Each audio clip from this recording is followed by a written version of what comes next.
Hi guys, so here today I have a top fan 10-gallon aquarium kit with LED lights, and we are going to do a setup. So I'm going to open it up and we're going to take a look at what's inside this box.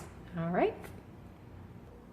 Okay, so I took everything out of the box and I put it on the stand. So this is the stand that I got from Pet Supermarket. This was their display tank. It was the only one they had. So if you I mentioned it in my fish haul. If you didn't see my recent fish haul, the link for that video will be down below. It's short and sweet, and I was able to put my all of my fish related supplies in there. All I did was clean up. It wasn't bad. He gave me a nice discount for it to be jacked up, but it's okay.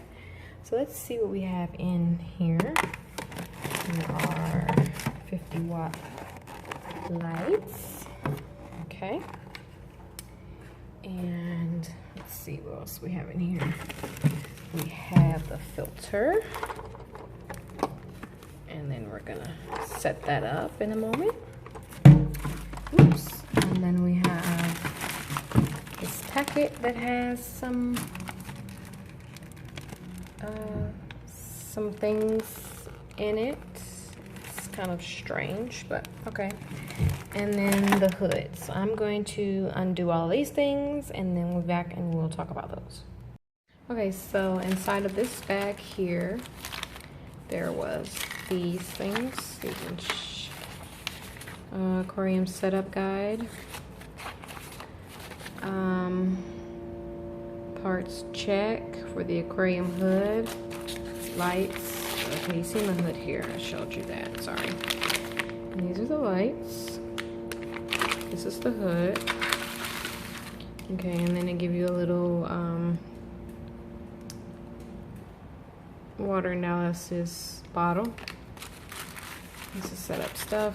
That's unimportant. It's plastic. And then actually inside that box was this aquarium heater, and it's glass. So I don't know. I've never worked with a glass heater.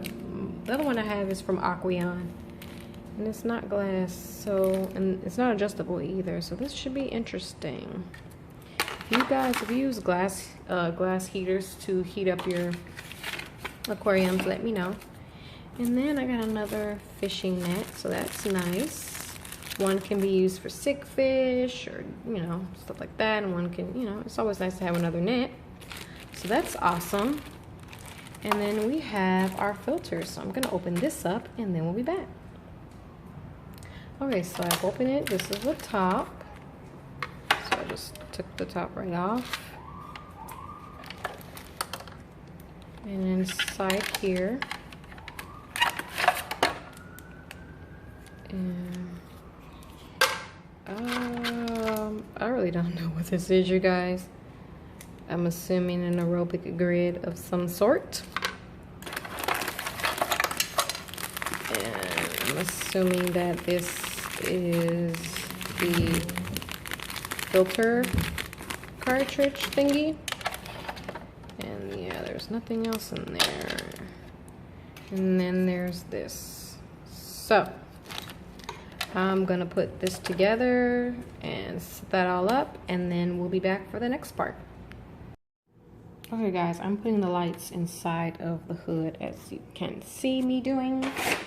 Here are the instructions here if you need help doing that, you know, safety. Pretty much simple. Okay, so what you do is you take these and then you slide them at an angle, so down, up, like so. Slide it through here. And then put your cords in here. Okay. Well, I did this one just prior so that you could see how the cord goes in here. So I'm gonna stick this cord into here and then we'll be back.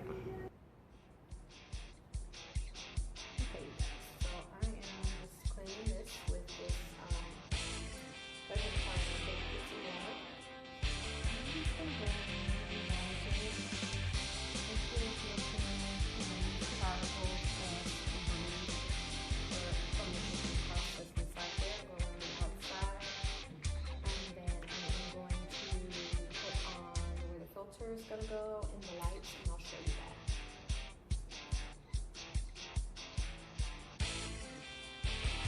Okay, you guys, so I have put together the filter. I put the thermometer on. I put the burning sand in there, as you can see, and I'm going to attach this to be more accurate. I'm going to use this as well, but I also got one of these to be more accurate. They're really cheap. They're no more than $3.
You can see this, guys, and my hair and my big head in the way, so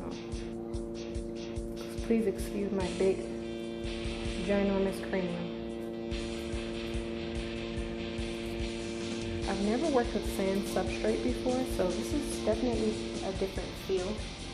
5 golden panda mollies in here, or gold dust. So I think they're known by both of those names, if I'm not mistaking myself. I think they go by both of those names. And then I have one Endler guppy in here, because it's not a pure strain of Endler. It was mixed with a guppy, so the colors aren't as vibrant as they could be, or should be, I should say. And what else about the guppy? I've had two male Endler guppies, and they were actually in the other tank with the platies, and I was just watching them to kind of see how well they would do. They've adjusted pretty well to being inside of the aquarium with the platies and the babies. Also, the babies are doing very, very, very good. They are much bigger than the last couple of videos you guys have seen of them. I took so much footage of them in these last couple of months, but the footage wasn't as good as I would want it to be, so kind of got rid of it. But I am going to do an aquarium update. I'm going to update you on that aquarium soon, so stay tuned for that. I know I have to do water change and clean it up and, you know, kind of adjust some things and move some things around before I show the aquarium to you. Eventually, I am going to be re-landscaping it or aquascaping it. I'm going to be getting rid of the substrate that's inside of there and replacing it with something else, which I know is probably going to mess up my bacterial, you know, my biological filtration, of course. That'll be the second time that tank has gone through a biological filtration cycle, but that's okay. Let's talk a little bit about these guys. And mollies are also live bearing fish, just like guppies and platies. Actually, mollies and guppies are in the same family, in the Posilidae family, but the type of mollies that I have are the Posilidae.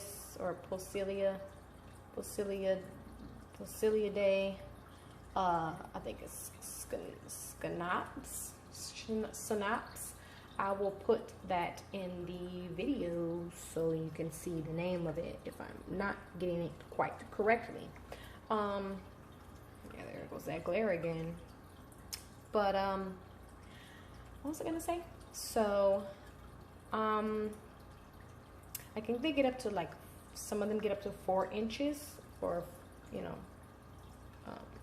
4 inches, somewhere in between there, from 2 to 4, I believe.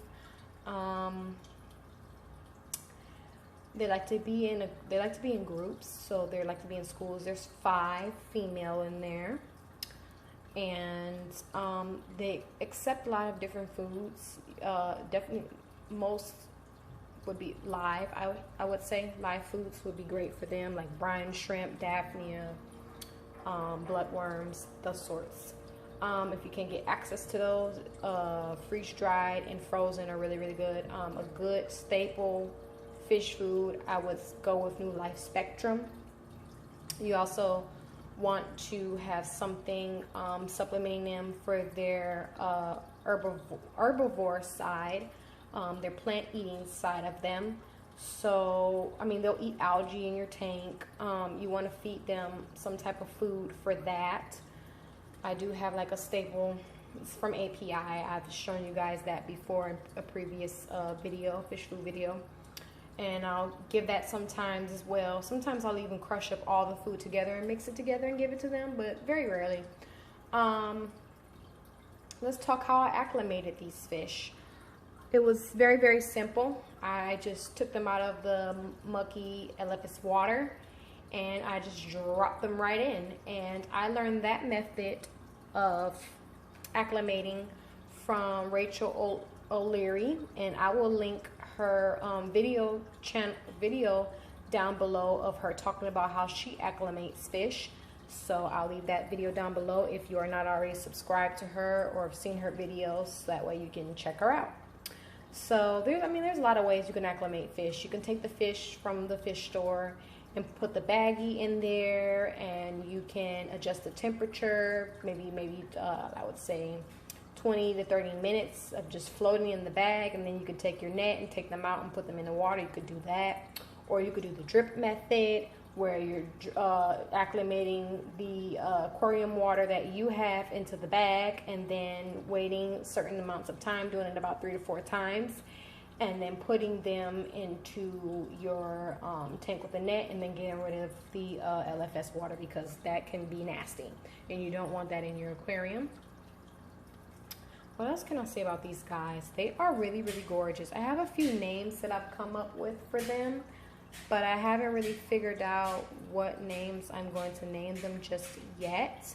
So I came up with Canary, Daffodil, Buttercup, Galaxy, Lily, Chrysanthemum, and Peony.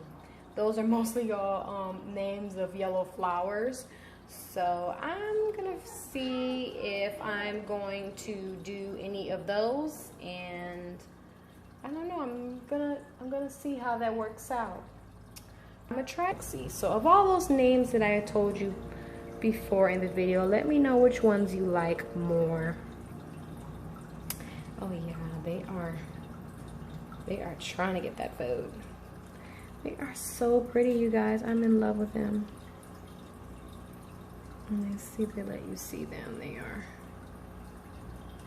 Yeah, so that's gonna be it for this video, you guys. I don't think there's any other really real information that I can. I've heard that mollies are known to, some species of them, like the sailfins, are known to be found in salt water, which I thought was really crazy. And then some of the other species, like brackish water, which I guess is a balance between fresh water and salt water. And then that some of them like a little bit of aquarium salt. There is a little bit of aquarium salt in this tank, just a little bit.